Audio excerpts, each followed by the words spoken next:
Exactly. Yeah. Johnny and Rupert don't bite.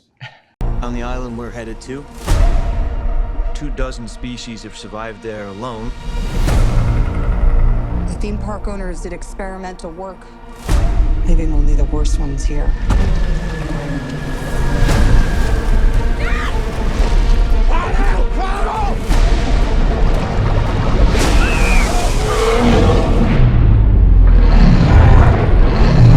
Remember the first time you saw Jurassic Park? Yes. Yes. Vividly.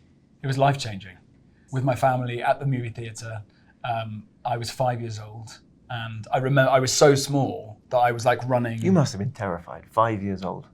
You were pretty brave. I think I was scared, but I think for the same reason that you were suggesting, because I don't think dinosaurs they've never scared me. I mean, yes, I am in awe and in wonder of them. But I remember the brilliant creating of the set pieces and the music and the atmosphere. I think being a child watching children eating jelly, being chased by raptors, that to me, suddenly I was more in fear watching their performances. But the dinosaurs, I was just like. And the kids, when in the first one, when they're under the glass roof of the Jeep, keeping it away and it's slobbering all over. I mean, it's so visceral, it's amazing. And also the storytelling in that sequence is some of the best in cinema, isn't it? And I remember my wife saw it in a drive-in movie theater where you sit in America in a field in a car. So you've got this, and it's just and everyone's in their car, like rolling up the windows, you know. Me acuerdo de salir, o sea, de lo que me marcó, lo que sentí. Me acuerdo de ir 2, 3 veces al cine a verla.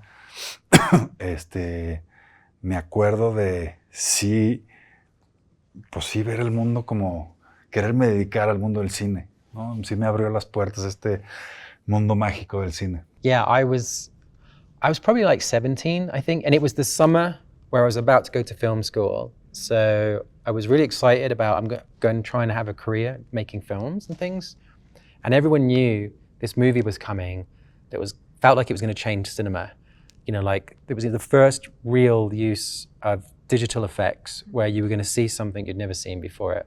And I read the novel, and I pictured the whole time I was reading it, like knowing Steven Spielberg was directing it, I sort of tried to picture the movie, and I did it through like the prism of like Close Encounters and Jaws and things. And I remember we all went with my friend's family to the multiplex nearby in this town nearby. And I couldn't fit in the car, and I remember being in the back of the boot, you know, in the trunk, and like a kid, you know, and I didn't care because I was like, we're gonna go see this movie, and I was so excited. And I think I must have seen it quite a few times that summer. And then I started film school, and my flatmate, the guy I was living with, he was studying this new thing called computer animation, and he basically watched the making of Jurassic Park like 5 times a day. He put it on, he hit play, rewind it, hit play, rewind it, hit play. And it was just like on all the time in our house. And I probably watched the making of Jurassic Park about 2,000 times. You know what I mean? I've seen it so many times. And it became like the benchmark of what a excellent blockbuster has to be. So getting to do this was like, oh God, like you can't say no to it, but it's also like this really impossible task, you know. ¿Cómo fue el pasaje como de a filmar como con tanta tecnología, ¿no? Donde quizás hasta ves dinosaurios moverse al lado tuyo, ¿no? Pues no, aquí es lo que es muy interesante. Yo nunca había hecho eso y es confiar, ¿no? Y Gareth es increíble, tiene un súper ojo para eso. Se siente como muy cómodo haciendo este tipo de cosas. Yo nunca lo había hecho. Entonces, pues es reaccionar con una pelota de tenis, ¿no? Entonces, imagínate que ya lleva un cuate vestido de negro con chingada. Y pues nada, es muy divertido. O sea, sí es muy bizarro estar reaccionando a eso, pero es muy divertido. Working with dinosaurs is a unique thing because we're building them kind of, I guess, in our imaginations, sort of. Well, we are. That's just the truth.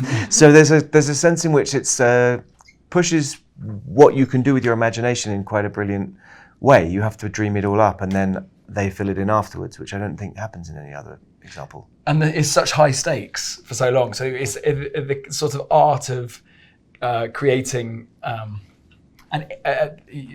like an orchestral sense of the impending doom. Yeah. It demands full commitment individually, but it's just making sure that you're placing the right level of fear with the right dinosaur. But I remember being at the top of the boat and knowing that the Mosasaurus and the Spinosaurs were working together, and because we saw it when we were so young. Yeah. It just goes straight back to that playful imagination that we're all born with, and so it's actually some of the most exciting filming experiences, isn't it? Yeah. Isn't it? Absolutely. Isn't it? In the movie, there are many references to Steven Spielberg cinema. For example, the film that crosses the water when the main characters are on the boat, the threat underwater with T-Rex, both things takes me to shots. And there are other moments that reminds me Indiana Jones. Was there a specific intention to bring back the heart of the spirit of the original Jurassic Park, and maybe a tribute to Steven Spielberg? Yeah, no, totally. David Koepp wrote the screenplay, who wrote the original Jurassic Park, and he's like a little bit older than me, but still young enough to have grown up on early Spielberg films. And so he has this reverence for those movies like I do. And when I read the script, it felt like each little chapter of the film was a little love letter to a different Spielberg film in some way. And I love that personally. And I would, in any other situation, I would not have made this movie, because it is very sort of inspired by Spielberg, right? But the fact that Steven himself had been part of it and was kind of handing the screenplay, saying, go make this, it felt like I had this license, you know, to do that. And if anything, Steven, I think, he's very humble. And so he doesn't want you to imitate anything he's done. Like, he's like, go do your thing. And I want to do my thing. But when you have a giant killer animal in the ocean with a fin attacking a boat, you're like, there's a movie that comes to mind where you're like, I don't know how to escape these visuals. You know what I mean? Like, I don't know how to do these shots and not think of Jaws, you know? It's like nearly impossible. And so I kept waiting to get told off by him, but he never did. He was always very supportive, so. Tuviste como un gran desafío físico, imagino, ¿no? Hay una escena en la que estás debajo del agua y te está persiguiendo el T-Rex. Sí. ¿Cómo fue filmar eso? Sí, pero la verdad el crédito se lo doy a mi stunt, que es el que se avienta todas las, ¿no? Yo no sé cómo le hace.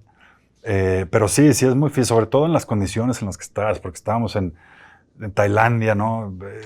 Calorón y lloviendo y mosquitos, y, ¿no? Luego en Malta con un calor en medio verano, todo el día en el sol. Pues cosas así, pero a ver, yo las disfruto. Jonathan, what is it like to go from period dances to surviving a group of dinosaurs? Well, in the world of Bridgerton, the ton and the mothers of the debutante, they are the same as the dinosaurs.